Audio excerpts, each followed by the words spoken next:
thank you for being vulnerable, just that moment. Because that's our first experiment for the day.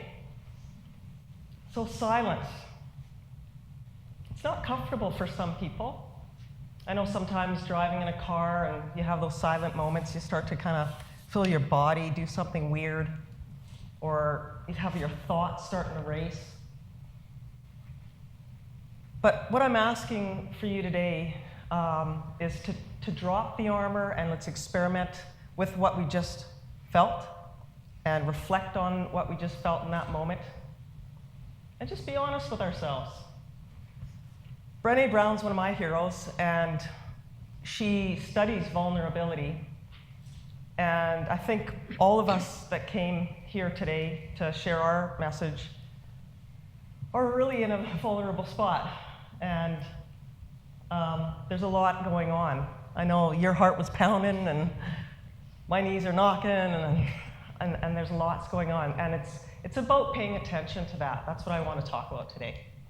So again, letting our armor that seem to protect us, but when we drop that armor, we actually get to those real moments of discovering more about ourselves. So for some of you, it might have felt a little bit awkward because you were thinking, what is she doing? You know, everybody started off with a bang and they want to make a big impression. Or did you sort of feel fairly calm and accepting of what was going on up here? Some of you would just reflect on that for a minute. What was racing through your mind, or what did your body do when I just basically stood here and saw you, looked at you? One of the things that are out there now is a word called projection. And, you know, I had a lot of my teachers talk about projection, and I never really understood what it meant. So I wanted to put this down on paper or in the film here.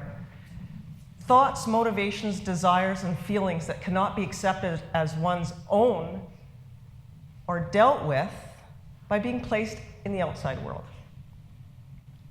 Any of us ever meet a blamer out there? Yeah. It's just a guardian, really.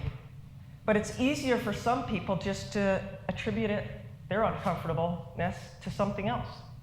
And so maybe when I was standing up here, some of you thought, did she forget what she was going to say? Maybe you felt irritated because you wanted me to start, say something already, because you were uncomfortable in your own skin. And maybe you passed a little judgment on me, like, oh God, I want to help her. Is she choking? My talk is about mindfulness. And again, it's another word that's kind of a buzzword right now, and we're not sure really what it means. Mindfulness is focusing one's awareness on the present moment. We calmly acknowledge and accept our feelings in that moment, our thoughts, and what's happening in our body. Do you know that right now, in 2015, since about 2008, we are now ingesting 350% more gigabytes? You know, someone here talked about absorbing. Where's my teacher? Absorbing, we absorb. We're, you know, we've got smartphones, iPads, laptops, desktops. We're taking in so much information that it's very hard for us to be just here right now. So maybe some of you have experienced the ability to stay in that moment, and when I was silent here, you just reflected on it calmly and stayed with yourself without projecting outward. My message today is about that projection. It's pretty natural. It's a human thing. And I'm saying to you that all of those things that came up in that moment for you, they are not who you are. Your thoughts are not who you are. Your emotions are not who you are. And the feelings in your body, or how your body reacts to certain things, that's not who you are either. My calling is to inspire people to be the best that they can be. I don't know, ever since I was a little girl, I was always this little cheerleader or motivator for other people. I see the potential in others. I'm a golf professional, and I coach and teach golf. probably one of the hardest games in the world. And the minute I see my client show up, that's what I see in them. I see the possibilities. The first thing they say to me is, "Oh, you got your hands full, I suck." And I'm like, it's true. I see it all the time. It's crazy. The other thing I'm really passionate about is being a spokesperson for women and children. And I don't know, maybe it was my upbringing, and I'll talk about that in a little bit, but I just always had to defend women and children, you know, the underdogs, as Kate was saying. And I feel that there needs to be more equality for those two groups of people so that they can do whatever they want to do and grow. Last thing is I love being connected in the journey of growth with people. I really love it. And I seek out like-minded people. It seems like I'm in a room full of them, and I'm just buzzing. I love this. I love it. So I'm a coach, I'm a leader, and I have a lust for advocacy. My formative years. There's me up at the top there, that little midget between my two brothers. I grew up with two brothers that were athletes, and that's why I stand here as a physical education teacher and sports coach. They had a big, big influence on my life. You can see Kevin and I were playing street hockey when I was a little kid. What did they do? They put me in net and smoked frozen tennis balls at me. I learned to play goal very well early on in life. Bottom picture there, a little bit cut off, that's all good. McLeod Elementary was where I went, and that's the hockey team that I was the only girl playing ice hockey back in, gosh, I don't know, 1981? My PE teacher on the left was my first real female mentor. She was awesome. She saw me. She saw my talents, and she was the one that really pushed me down this path of bringing wellness, education, and fitness to the world. After university, where I finished with a physical education degree and an education degree, I went to India, and I studied yoga and meditation. And my mom over in the top corner was the first one to tell me that, "Jode, I think you should coach golf," because I taught her how to play golf.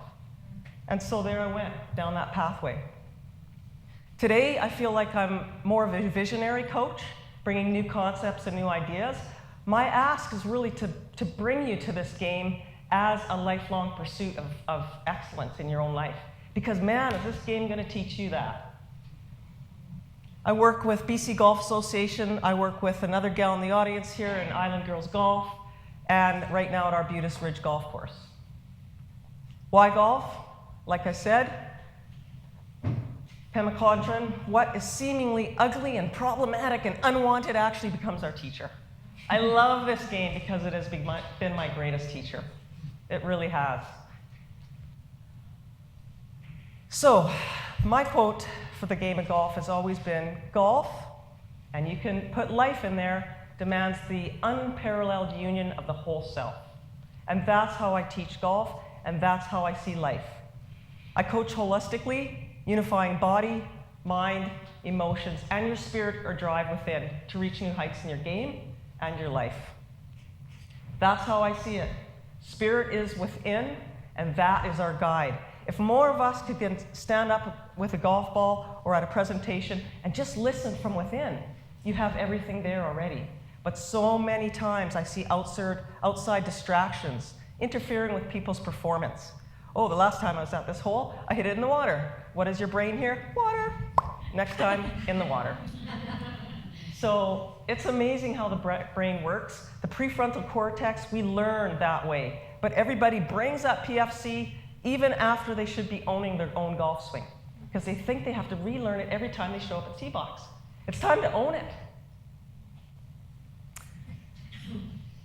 So that is what I see in golf a lot. Can I borrow you for a sec? Okay. So we're going to do a little muscle test. I'm going to be 30 more seconds. Okay. So I know that you lift weights. You're pretty big and that kind of stuff, aren't you? Yeah? Okay. So you're pretty strong, gal. Yeah. Stick your arm out to the side.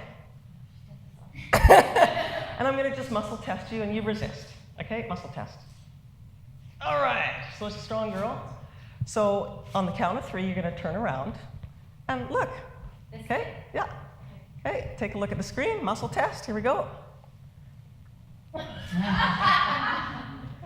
Okay, so now look forward again. Arm out. Good. Turn around. Take a look. Muscle test. Okay, back to it. Well done. Okay. So 3 steps. Be mindful, be present, be here now. Put your attention on what you intend. Not, last time I was here, I hit it in the water. And then at that point, you have to just let go and trust and surrender it. Thank you very much. My name is Jody Jackson.